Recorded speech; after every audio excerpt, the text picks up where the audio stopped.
কাৰণে বা water resource ডিপাৰ্টমেণ্টৰ কাৰণে অত্যন্ত গুৰুত্বপূৰ্ণ এটা দিন মই ভাষণতো কৈছোঁ। ৰেড লেটাৰ ডে বুলিয়ে ক'ম নে হিষ্টৰিক ডে বুলিয়ে ক'ম। আমি আজি গুৱাহাটী IITৰ লগত এখন MOU চাইন কৰিছোঁ। এই MOUখনত এই কথাটো আছে যে আমি প্ৰত্যেক বছৰে 20জন ইঞ্জিনিয়াৰক MTech পঢ়াব পাৰিম গুৱাহাটী IITত।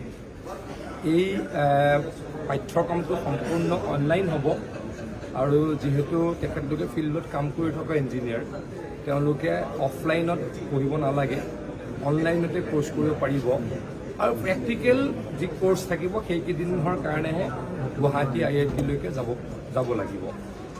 এটা অত্যন্ত গুৰুত্বপূৰ্ণ কথা যে আমাৰ ডিপাৰ্টমেণ্টত এগৰাকী ইঞ্জিনিয়াৰে যেতিয়া জইন কৰে তেখেতৰ বয়স 25ৰ পৰা 30 বছৰ বয়স হয় আৰু তেখেতে 60 বছৰলৈকে ডিপাৰ্টমেণ্টটোৰ কাম কৰে বা ডিপাৰ্টমেণ্টলৈকে অৰিহণা যোগায়, কিন্তু এদিনো তেওঁলোকে ক'তো এটা ৰিফ্ৰেছাৰ কোৰ্চত গৈ অংশগ্ৰহণ নকৰে, এখনো ছেমিনাৰত গৈ অংশগ্ৰহণ নকৰে। ডক্টৰসকলৰ যেনেকৈ ছেমিনাৰ হৈ থাকে, ডক্টৰসকলে ৰিফ্ৰেছাৰ কোৰ্চত গৈ পঢ়িয়ে থাকিব লাগে, নতুন নতুন পাঠ্যক্ৰমৰ বিষয়ে জানে। আমাৰ অসম চৰকাৰৰ ইঞ্জিনিয়াৰসকলৰ সেই ব্যৱস্থা নাই। কি নতুন টেকনলজি আহিছে পৃথিৱীৰ অন্য জেগাত বা কি নতুন ব্যৱস্থাৰে কাম কৰিব লাগিব সেই বিষয়ে আমাৰ ইঞ্জিনিয়াৰসকল জ্ঞাত নহয়, যদিও আমাৰ ইঞ্জিনিয়াৰসকল খুবেই ছিনচিয়াৰ, খুবেই ভালদৰে কাম কৰে। আৰু সেইকাৰণে আমি কি কৰিব লাগে, সময়ে সময়ে আমি বহু কিছু এনেকুৱা আমাৰ স্কিম যিটো খুব বেছি ইম্পৰ্টেণ্ট বা কৰিবলৈ কিছু আমাৰ ইঞ্জিনিয়াৰে কষ্ট পায়, সেইটো কোনে কৰিব লাগে, আমি গুৱাহাটী IITক দিওঁ। গুৱাহাটী IITয়ে আমাক DPRখন বনাই দিয়ে।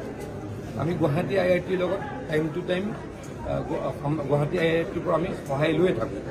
গতিকে এইবাৰ আমি সিদ্ধান্ত ল'লোঁ যে আমি প্ৰত্যেক বছৰে আমাৰ যি 60% যোনে BTechত পাইছিলে তেওঁলোকে এটা ইণ্টাৰভিউ দিব আৰু 20জন ইঞ্জিনিয়াৰক IIT গুৱাহাটীয়ে প্ৰত্যেক বছৰে চিলেক্ট কৰিব আমাৰ ডিপাৰ্টমেণ্টৰ, ৱাটাৰ ৰিচোৰ্চ ডিপাৰ্টমেণ্টৰ, আৰু তেওঁলোকে নতুন টেকনলজিৰে ডিপাৰ্টমেণ্টত আহি ভালকৈ কাম কৰিব।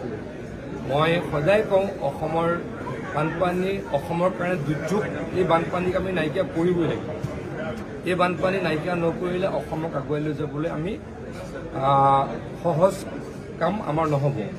কিন্তু ডক্টৰ হিমন্ত বিশ্ব শৰ্মা ডাঙৰীয়াৰ নেতৃত্বত আমি যোৱা 4 বছৰত কিছু এনেকুৱা কাম কৰিবলৈ সক্ষম হ'লোঁ, যাৰ ফলত ধেমাজিয়ে কওক, মৰিগাঁৱে কওক, লখিমপুৰেই কওক, মাজুলীয়ে কওক, য'ত ভয়ানক বানপানী হৈছিল, নলবাৰী কওক বা BTR জিলাসমূহ কওক, কাৰ্বি আংলঙত কওক, বৰাক ভেলীত কওক, সমগ্ৰ অসমত আমি 60% পৰা 70% বানপানী আমি কণ্ট্ৰল কৰিবলৈ সক্ষম হৈছোঁ।